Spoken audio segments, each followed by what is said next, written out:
1 चम्मच इस चीज़ का दूध में डालकर पी लेने से आपकी कमज़ोरी, बुढ़ापा, कैल्शियम की कमी दूर हो जाएगी। जिस्म में दर्द का महसूस होना, थकावट का महसूस होना, नज़ला, ज़ुकाम या खांसी का देर तक रहना, जो कि इम्यूनिटी की वजह से रहता है। क्यों अगर आप सिर्फ इस 1 चम्मच का खुद पी लेते हैं, अपने बच्चों को देते हैं, पूरी फैमिली को देते हैं दूध में डालकर, तो यकीन करें आपकी 100 से ज़्यादा बीमारियां दूर हो सकती हैं। यहाँ पे मैं लूँगी एक पैन और उसमें डाल दूंगी 1 ग्लास दूध। ठीक है, प्योर मिल्क आपने लेना है। अगर कोशिश करें इसमें मलाई है तो उसको इग्नोर कर दें।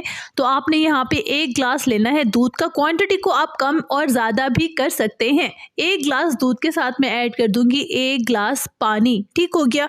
अब हमें नेक्स्ट चीज़ जो चाहिए होगी वो है पोपी सीड्स, यानी कि खसखस या खिशखास, जो आप अपनी ज़बान में से कहते हैं। आई डोंट नो, हम लोग खिशखास कहते हैं।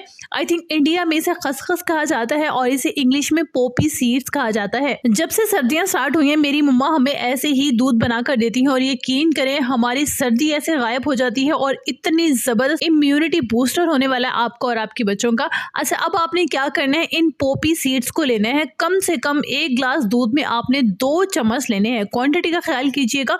2 चम्मच आपने खसखस लेना है, इसे एक बाउल में डालना है और साथ में पानी डालकर इसे अच्छे से वॉश कर लेना है, क्योंकि इसमें थोड़ा रेत ज़्यादा होता है। तो आपने जब इसे अच्छे से वॉश कर लिया, उसके बाद इसे स्ट्रेन कर लेना है, छान लेना है, पानी फेंक देना है और इस ड्राई खसखस को आपने पीस लेना है। इस तरह से भी आप इसका बारीक पेस्ट बना सकते हैं या आप इसे ग्राइंडर में, ब्लेंडर में डालकर भी ब्लेंड कर सकते हैं। लेकिन ब्लेंडर में की हुई खसखस बहुत ही ज़्यादा बारीक पेस्ट बन जाता है। हमें इतना ज़्यादा बारीक नहीं करना, बस थोड़ा सा आपने इस तरह से करना है। ये देखिए, इस तरह से पेस्ट आपका रेडी होना चाहिए। बहुत ज़्यादा बारीक करने की ज़रूरत नहीं है। अब इस पेस्ट को आपने दूध में डाल देना है और साथ में हस्बे ज़ायका जितना आपको पसंद हो आप इसमें शुगर ऐड कर सकते हैं।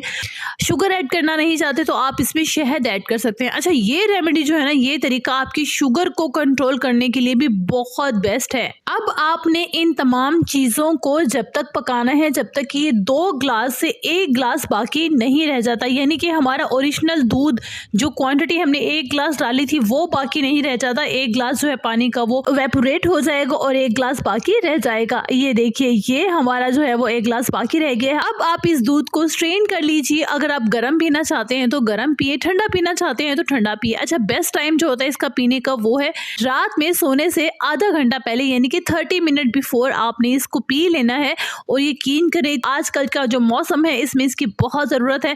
और मुझे कमेंट करना मत भूलिएगा। आज की रेमेडी, आज की वीडियो कैसी लगी ये तो बताना आप पे फ़र्ज़ है, क्योंकि जब आप मुझे बताते हैं तो मुझे आपके कमेंट्स इंस्पायर करते हैं और तभी मैं आपकी डिमांड पर आपके लिए बहुत ही ज़बरदस्त, इफेक्टिव और आजमूदा रेमेडीज़ लेकर आती हूँ।